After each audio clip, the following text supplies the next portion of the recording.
तरुण भानोत ने बताया है कि आज उनके और विवेक कृष्ण तनखा जी के द्वारा 32 ton liquid oxygen gas Jabalpur के कोरोना पीड़ितों के लिए बुलाई गई।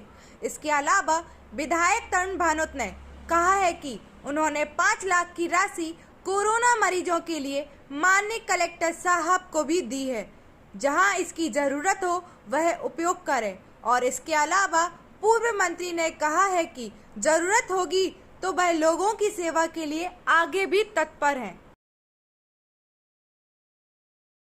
उनके समाधान भी निकले हैं। और एक बात और मैं आप लोगों को बताना चाहता हूँ, कल जबलपुर के जो राज्यसभा सांसद हैं माननीय विवेक कृष्ण तनखा जी, उनसे मेरी दोपहर में 12 बजे बात हुई कि जबलपुर में ऑक्सीजन की भारी कमी है और संभागीय मुख्यालय है, यहाँ पर आजू बाजू के जिलों के भी मरीज आते हैं। ऑक्सीजन की कमी के कारण वो लोग तड़प रहे हैं, उनका इलाज नहीं हो पा रहा है, मौतें हो रही हैं।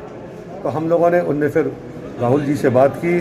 तकलीफ का मुझे बताते हुए मैं हर्ष तो नहीं कहूँगा क्योंकि मौका ही नहीं है किसी तरह की खुशी का, पर एक अंदर से संतोष मिल रहा है कि माननीय तनखा जी के द्वारा और हमारे द्वारा हम लोगों ने मिलकर उसकी पूरी पेमेंट भी कर दी है और अगले 3-4 घंटे के अंदर में 32 टन लिक्विड ऑक्सीजन जबलपुर पहुंच रहा है।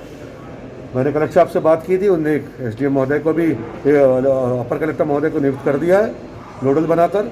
वो मुफ्त में वो उसका पेमेंट हो चुका ऑक्सीजन का, वो जबलपुर आ रहा है। कम से कम जबलपुर की अगले 5-6 दिन की जो ऑक्सीजन की कमी है उसको दूर करेगा। जिला प्रशासन को हमने ये भी बोला है कि अगर आपको आगे भी ऑक्सीजन की ज़रूरत पड़ती है हम मंगा के देंगे, पैसा भी नहीं लगेगा, पैसा हम लोग खुद दे देंगे। पर कोई मौत बिना ऑक्सीजन के कारण नहीं होना चाहिए, कोई सिर्फ इसलिए भर्ती अस्पताल में होने से वंचित नहीं होना चाहिए कि हमारे पास में ऑक्सीजन की कमी है। ये अच्छी बात नहीं है, ये मानवता के खिलाफ की बात है।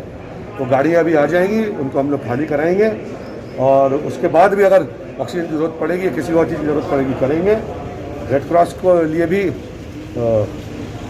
5 लाख रुपए मैंने व्यक्तिगत तौर पर दिए माननीय कलेक्टर महोदय को। आपको जहाँ लगता है गरीबों के इलाज में आप उसका इस्तेमाल कीजिए, क्योंकि विधायक निधि का पैसा देना तो यही बात हो गई कि सरकार का चेक काटा और सरकार को दे दिया। तो मैं तो उस पर विश्वास नहीं करता हूँ, वो तो जनता का ही पैसा, उसी में काम होगा। जिसको भी धर्म कर्म करना है और लोगों की मदद करना चाहते हैं वो अपने व्यक्तिगत साधनों से करें।